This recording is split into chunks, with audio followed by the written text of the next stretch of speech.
বাংলাদেশের সকল জুলাই যোদ্ধাদের নিরাপত্তা নিশ্চিত করতে হবে ইন্টারিম গভর্নমেন্টকে।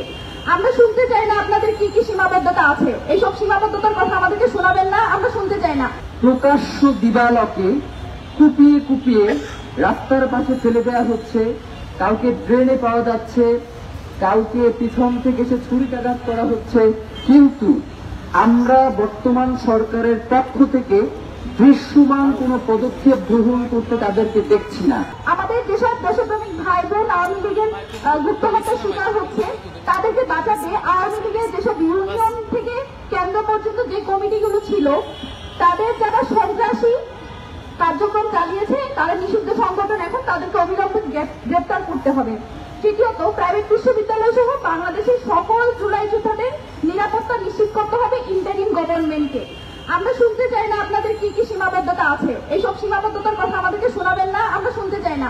বাংলাদেশের বিচার ব্যবস্থা, বাংলাদেশের আইন শৃঙ্খলা, ল অ্যান্ড অর্ডারকে আপনারা ঠিক করেন, আর যদি ঠিক করতে না পারেন আপনারা বলে দেন, আমরা নিজেরাই তার ব্যবস্থা করে নিব। কিন্তু আপনাদের হাতে আমরা যে দায়িত্ব তুলে দিয়েছি সেই দায়িত্ব যথাযথভাবে পালন করার চেষ্টা করেন, না দায়িত্ব ছেড়ে দেন।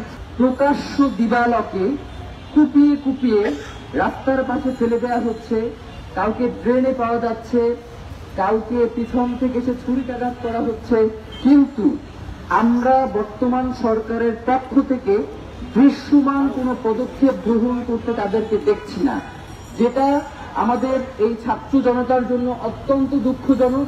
কারণ এই ছাত্র জনতার লাশের স্তূপের উপর দিয়ে এই বিপ্লবী সরকার গঠিত হয়েছে। সুতরাং তারা যদি ছাত্রদের এই অবদানকে, ছাত্রদের এই নিরাপত্তার ব্যাপারে তারা অবহেলা করে, তাহলে এই বিপ্লব বেশি দিন দীর্ঘস্থায়ী হবে না।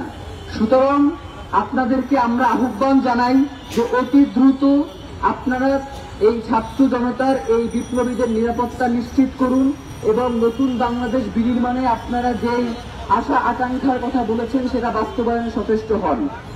আমরা এখনই রওনা হব, আপনারা সবাই আমাদের সাথে সমবেত হবেন ইনশাআল্লাহ।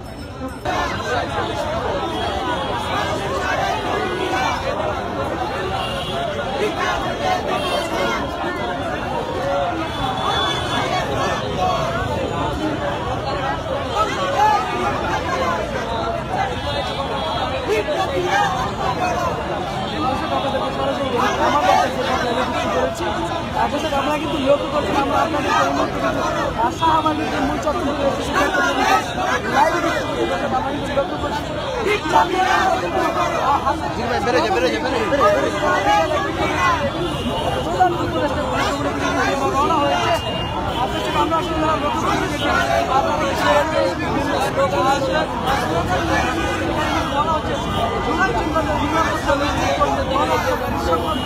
রওনা হয়েছে আমরা আসলে